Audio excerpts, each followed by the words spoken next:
প্রায় 10,000 কোটি টাকা মার্কেট সাইজ নিয়ে ফার্নিচার ইন্ডাস্ট্রি বাংলাদেশের অন্যতম গ্রোয়িং একটি সেক্টর। এমনকি বাংলাদেশ সরকার ফার্নিচার ইন্ডাস্ট্রিকে থ্রাস্ট সেক্টর হিসেবে ঘোষণা করার পাশাপাশি 2015 থেকে 18 এক্সপোর্ট পলিসিতে বাংলাদেশের ফার্নিচার ইন্ডাস্ট্রিকে টপ প্রায়োরিটি সেক্টরগুলোর মধ্যে অন্তর্ভুক্ত করা হয়েছে। এর আগে ফার্নিচার ব্র্যান্ডগুলো শুধুমাত্র লোকাল মার্কেটের চাহিদা পূরণ করতে ম্যানুফ্যাকচার করলেও বর্তমানে লোকাল চাহিদা মিটিয়ে বিশ্বের বিভিন্ন দেশে নিজেদের পণ্যগুলো এক্সপোর্ট করছে, যা দেশের রপ্তানি বাণিজ্যে নতুন সম্ভাবনার সুযোগ তৈরি করে দিয়েছে। বাংলাদেশের ফার্নিচার এক্সপোর্ট বাড়ার সাথে সাথে দেশীয় ব্র্যান্ডগুলো ইন্টারন্যাশনালি তাদের কার্যক্রম এক্সপ্যান্ড করছে। আমাদের আজকের ভিডিওতে আপনাদের জানাবো ঠিক কী কারণে বাংলাদেশে এই ফার্নিচার ম্যানুফ্যাকচারিং ব্র্যান্ডগুলো গ্লোবাল এক্সপ্যানশনের দিকে ফোকাস করছে।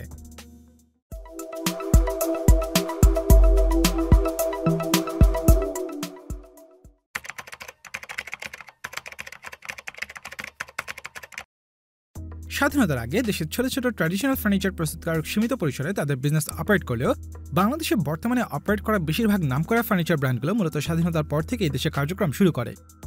এদের মধ্যে অটোবি ফার্নিচার 1975 সালে, 1976 সালে আখতার ফার্নিচার, 1989 সালে হাতিল এবং 1999 সালে পার্টেক্স ফার্নিচার ম্যানুফ্যাকচারিং শুরু করে, যার মাঝে হাতিল ফার্নিচার বর্তমানে 70টিরও বেশি শোরুম নিয়ে বাংলাদেশের ফার্নিচার মার্কেটের 10% শেয়ার নিয়ে মার্কেট লিড করছে। বাংলাদেশ ছাড়াও ভারতে প্রতিষ্ঠানটির 27টি, নেপালের 2টি শোরুম সহ ভুটানে একটি ফ্র্যাঞ্চাইজি আছে। অন্যদিকে 35টি শোরুম নিয়ে দ্বিতীয় পজিশনে রয়েছে আখতার ফার্নিচার। যদিও একসময় ফার্নিচার মার্কেট লিড করা অটোবি ফার্নিচার বর্তমানে কিছুটা পিছিয়ে পড়েছে। এই 3টি ফার্নিচার ব্র্যান্ড ছাড়াও বর্তমানে নাভানা, রিগাল, পার্টেক্স, ব্রাদার্স, নাদিয়া এবং হাতিম ফার্নিচারের মতো ব্র্যান্ডগুলো বেশ শক্ত অবস্থানে রয়েছে। এই সবগুলো ব্র্যান্ডই বাংলাদেশের ফার্নিচার ইন্ডাস্ট্রির অর্গানাইজড বা ব্র্যান্ডেড প্রতিষ্ঠান হিসেবে বিজনেস অপারেট করছে। তবে দেশের ফার্নিচার ইন্ডাস্ট্রির 65% মার্কেটই নন ব্র্যান্ডেড বা আনঅর্গানাইজড ব্যবসাগুলো ডমিনেট করছে। 90 দশকের শুরুর দিকে চাহিদা বাড়ার সাথে সাথে ইন্ডাস্ট্রি ট্রান্সফর্ম হয়ে ম্যাস প্রোডাকশন ওরিয়েন্টেড ইন্ডাস্ট্রিতে রূপ নেয় এবং ধীরে ধীরে দেশের মেজর ইকোনমিক কন্ট্রিবিউটরের একটি হয়ে ওঠে। বর্তমানে 25 লাখেরও বেশি কর্মী ফার্নিচার ইন্ডাস্ট্রিতে সরাসরি যুক্ত রয়েছে। দেশে যে ধরনের ফার্নিচার সমূহ তৈরি হয়ে থাকে তার মধ্যে solid wood, processed wood, metal ও বেতের ফার্নিচার অন্যতম। আর এই সকল উৎপাদনকৃত ফার্নিচারের 93% দেশের লোকাল মার্কেটে বিক্রি হচ্ছে। 1990 দশকের মাঝামাঝি সময়ে বাংলাদেশের ম্যানুফ্যাকচার্ড ফার্নিচার বিদেশে রপ্তানি শুরু হয়। এই ফার্নিচারগুলো মূলত যুক্তরাষ্ট্র, কানাডা, অস্ট্রেলিয়া, যুক্তরাজ্য, মধ্যপ্রাচ্য ও ইউরোপের দেশগুলোর পাশাপাশি ভারত এবং দক্ষিণ এশিয়ার আরও কিছু দেশে এক্সপোর্ট করা হতো।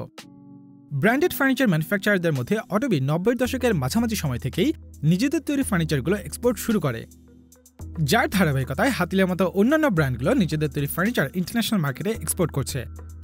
এদের মধ্যে হাতিল বর্তমানে ভারত, ভুটান এবং যুক্তরাষ্ট্র সহ বিশ্বের 18টিরও বেশি দেশে নিজেদের তৈরি ফার্নিচার রপ্তানি করছে।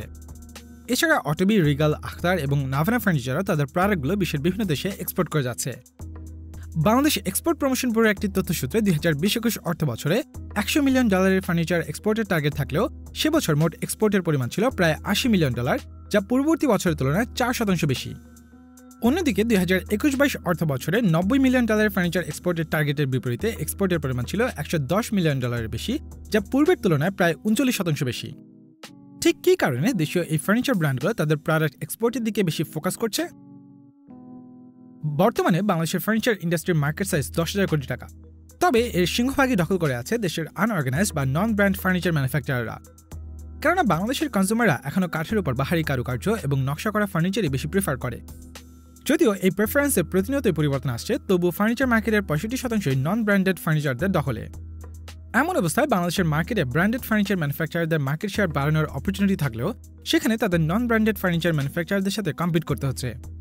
তাছাড়া ফার্নিচার প্রোডাক্টগুলো যেমন টেবিল, সোফা, খাট, আলমারি কিংবা ওয়াল ক্যাবিনেট ইত্যাদি সার্ভিস লাইফের দিকে লক্ষ্য করলে দেখা যায় এই ধরনের এক একটি প্রোডাক্ট বেশ দীর্ঘ সময় পর্যন্ত কনজিউমারদের সার্ভ করতে সক্ষম। এছাড়া বাংলাদেশের মানুষের মধ্যে জলদি কিংবা ট্রেন্ডের সাথে ফার্নিচার পরিবর্তন করার টেন্ডেন্সি এখনও সেভাবে গড়ে ওঠেনি। ফলশ্রুতিতে দেখা যায় যে কনজিউমাররা একই প্রোডাক্ট বেশ কয়েক বছর পর্যন্ত ইউজ করে, যার কারণে ফ্রিকোয়েন্টলি নতুন করে ফার্নিচার পারচেজ করতে হয় না। অর্থাৎ বর্তমানে বাংলাদেশের ফার্নিচার মার্কেটের সিংহভাগই ইতোমধ্যে সার্ভ করা হয়ে গিয়েছে। দেশীয় মার্কেট এতটা স্যাচুরেট হয়ে যাওয়ায় ব্র্যান্ডগুলো তাদের বিজনেস এক্সপ্যানশন বজায় রাখতে গ্লোবাল মার্কেটে এক্সপোর্টের দিকে ফোকাস করতে শুরু করেছে। গত কয়েক বছরে বাংলাদেশের ব্র্যান্ডেড ফার্নিচার ম্যানুফ্যাকচারাররা তাদের ফ্যাক্টরিগুলোতে প্রোডাকশনের কাজে রোবোটিক্স ও অটোমেটেড মেশিনারিজ ব্যবহার করছে।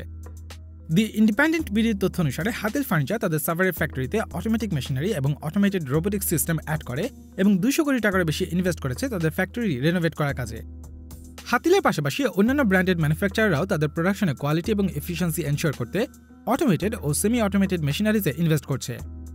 এই ইনভেস্টমেন্টের কস্ট কভার করতে এবং প্রোডাকশন কস্ট কমিয়ে আনতে ব্র্যান্ডগুলোর জন্য ইকোনমি অফ স্কেল অ্যাচিভ করা বেশ গুরুত্বপূর্ণ। কেননা প্রোডাকশনের পরিমাণ বেশি হলে ইকোনমি অফ স্কেলের কারণে পার ইউনিট প্রোডাকশন কস্ট কমে আসবে, যার প্রেক্ষিতে এসব ম্যানুফ্যাকচারাররা প্রাইসিং অ্যাডভান্টেজও ধরে রাখতে পারবে। কিন্তু বর্তমান প্রেক্ষাপটে শুধুমাত্র লোকাল চাহিদার উপর ভিত্তি করে ব্র্যান্ডগুলোর জন্য প্রোডাকশন বাড়ানো তেমন ফলপ্রসূ হবে না। মূলত এই বিষয়টিকে প্রাধান্য দিয়েই ইকোনমি অফ স্কেল অ্যাচিভের জন্যই ফার্নিচার ব্র্যান্ডগুলো ধীরে ধীরে গ্লোবাল মার্কেটের দিকে শিফট করছে। যেমন Bangladeshi consumer electronics giant Walton 2010 সাল থেকে দেশি কনজিউমারদের সার্ভ করার পাশাপাশি ইন্টারন্যাশনালিও তাদের পণ্য রপ্তানি শুরু করে এবং বর্তমানে প্রতিষ্ঠানটি locally manufactured electronics product middle east, Africa এবং ইউরোপের মোট 40টি দেশে রপ্তানি করছে। ইলেকট্রনিক্স ছাড়াও দেশীয় এফএমসিজি ম্যানুফ্যাকচারিং প্রতিষ্ঠান প্রাণ দেশের এফএমসিজি মার্কেটে অন্যতম শীর্ষ অবস্থান দখল করে নেওয়ার পর ধীরে ধীরে এক্সপোর্ট শুরু করে। বর্তমানে প্রতিষ্ঠানটি বিশ্বের 5টি region south east Asia, middle east, Africa, Europe এবং নর্থ আমেরিকার মোট 110টি দেশে নিজেদের প্রোডাক্ট এক্সপোর্ট করছে। মূলত বাংলাদেশের মার্কেটে প্রতিষ্ঠান দুটির গ্রোথ অপরচুনিটি কমে আসতে থাকায় ইকোনমি অফ স্কেল এবং গ্রোথ মেনটেন করতে এক্সপোর্টিং শুরু করে। গ্লোবালি কাস্টমাররা 2 থেকে 3 বছর পর পর কিংবা নতুন ট্রেন্ড অনুযায়ী ফার্নিচার পরিবর্তন করে থাকে, যার কারণে গ্লোবাল মার্কেটে ফার্নিচারের ডিমান্ড প্রতিনিয়তই বাড়ছে। স্ট্যাটিস্টার তথ্যসূত্রে 2020 সালে ওয়ার্ল্ড ওয়াইড ফার্নিচার ইন্ডাস্ট্রির মার্কেট ভ্যালু ছিল প্রায় $510 বিলিয়ন। ধারণা করা হচ্ছে 2027 সালের মধ্যে এই গ্লোবাল ফার্নিচার মার্কেটটি $650 বিলিয়ন ছাড়িয়ে যাবে। অন্যদিকে বিশ্বের সবচেয়ে বড় ফার্নিচার এক্সপোর্টার চীন 2020 সালে মোট $69 বিলিয়ন বেশি ফার্নিচার এক্সপোর্ট করেছিল। এছাড়া প্রায় 13 বিলিয়ন এবং $12 বিলিয়ন বেশি ফার্নিচার এক্সপোর্ট নিয়ে দ্বিতীয় ও তৃতীয় পজিশনে ছিল পোল্যান্ড এবং জার্মানি। সেই হিসেবে বাংলাদেশের লোকাল ফার্নিচার ইন্ডাস্ট্রির সাইজ 10,000 কোটি বা $1 বিলিয়ন বেশি, যা গ্লোবাল মার্কেটের তুলনায় খুবই সামান্য। অতএব কোনো ফার্নিচার ব্র্যান্ড লোকাল মার্কেটের উল্লেখযোগ্য অংশ দখল করতে পারলেও তার বিপরীতে ব্র্যান্ডটি যে পরিমাণ রেভিনিউ জেনারেট করবে সে তুলনায় গ্লোবাল মার্কেটের মাত্র 1% মার্কেট শেয়ারও এর কয়েক গুণ বেশি হবে। এছাড়া মধ্যপ্রাচ্য ও ইউরোপের দেশগুলোর পাশাপাশি ইউএস, কানাডা, মালয়েশিয়া এবং ইন্ডিয়ার মতো দেশগুলোতে বিজনেস ফ্রেন্ডলি এনভায়রনমেন্টের কারণে প্রতিনিয়ত নতুন নতুন স্টার্টআপ এবং বিজনেস গড়ে উঠছে এবং ভবিষ্যতে এর পরিমাণ আরও বৃদ্ধি পাবে। বাংলাদেশের লোকাল ব্র্যান্ডগুলো গত কয়েক দশকে ব্যবসায়িক কার্যক্রমের মাধ্যমে গ্লোবাল মার্কেটের ডিমান্ড এবং গ্রোথ অপরচুনিটি রিয়েলাইজ করতে সক্ষম হয়েছে, যার প্রেক্ষিতে ম্যানুফ্যাকচারাররা গ্লোবালি এক্সপোর্ট এবং বিজনেস এক্সপ্যানশন করতেও শুরু করেছে। বাংলাদেশে উৎপাদনমুখী কার্যক্রমের ক্ষেত্রে দেশীয় ম্যানুফ্যাকচারাররা সবচেয়ে বড় যে অ্যাডভান্টেজ পায় তা হচ্ছে লোয়ার ম্যানুফ্যাকচারিং কস্ট। বাংলাদেশের ফার্নিচার ম্যানুফ্যাকচারিং ফ্যাক্টরিগুলোতে অ্যাডভান্সড রোবোটিক্স এবং অটোমেটেড মেশিনের ব্যবহার শুরু হলেও এসব মেশিনারিজ এবং প্রোডাকশন প্রসেসের বেশ কিছু প্রসেস এখনও ম্যানুয়াল কিংবা সেমি অটোমেশন প্রক্রিয়ায় করা হয়ে থাকে। বাংলাদেশের লেবার ফোর্সের সহজলভ্যতার কারণে লেবার কস্টও অন্যান্য অনেক দেশের তুলনায় বেশ কম, যার কারণে ম্যানুফ্যাকচারারদের বিদেশে এক্সপোর্টের জন্য সলিড উড, পেইন্ট সহ বিভিন্ন র ম্যাটেরিয়াল আমদানি করতে হলেও লো লেবার কস্টের কারণে কিছুটা ম্যানুফ্যাকচারিং কস্ট অ্যাডভান্টেজও উপভোগ করতে পারছে। যদিও কাঁচামাল ইম্পোর্টের উপর 60% শুল্ক পরিশোধ করতে হওয়ার কারণে ম্যানুফ্যাকচারিং কস্ট কিছুটা বেড়ে যায়, তবে সরকার ফার্নিচার ইম্পোর্টের ক্ষেত্রে ম্যানুফ্যাকচারারদের 15% ক্যাশ ইনসেন্টিভ দেয়।